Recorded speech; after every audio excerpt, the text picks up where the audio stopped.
পুজোর মুখে দুর্যোগ, রাতভর নিম্নচাপের বৃষ্টিতে জলমগ্ন কলকাতা সহ শহরতলি। অধিকাংশ রাস্তায় জল জমে দুর্ভোগ। উত্তর থেকে দক্ষিণ জল যন্ত্রণায় নাজেহাল শহরবাসী। রাতভর বৃষ্টিতে জলমগ্ন হাওড়া শহরও। বিভিন্ন রাস্তা জলমগ্ন। জল জমেছে নবান্নের সামনেও। পথঘাট জলমগ্ন। বহু বাড়ি, আবাসনের ভিতরে জল।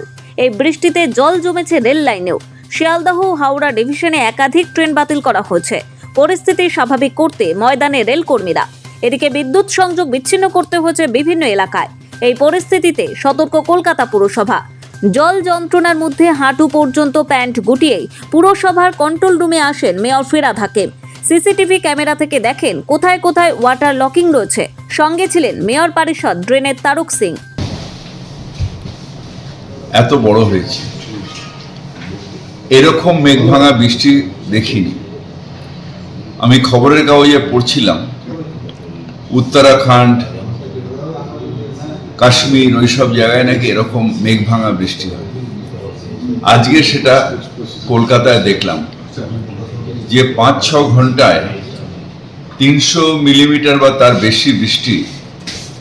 এটা একটা ভয়াবহ বৃষ্টি, যেটা এর আগে কোনোদিন আমরা দেখিনি।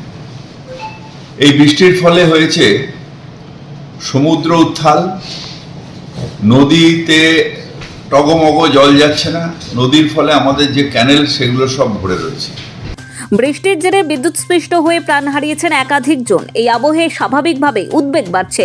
কালিকাপুর, গড়িয়াহাট, বেনিয়াপুকুর ও নেতাজি নগরে বিদ্যুৎস্পৃষ্ট হয়ে মৃত্যু হচ্ছে বলে জানা গিয়েছে। কিছুক্ষণের মধ্যেই উদ্ধার কাজও চালানো হয়। তবে প্রশ্ন উঠছে নিকাশি ব্যবস্থা নিয়েও। শহরের কোথায় কত বৃষ্টি হচ্ছে ভোর 5টা পর্যন্ত সব হিসাব মিলিমিটারে।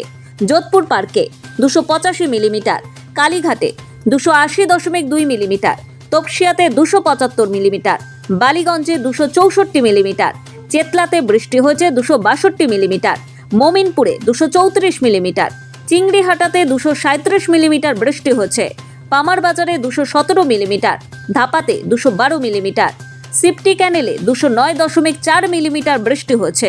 এদিকে উল্টোডাঙ্গায় 207 মিলিমিটার এবং কুদঘাটে 203.4 মিলিমিটার বৃষ্টি হয়েছে। নোবেল বাংলা।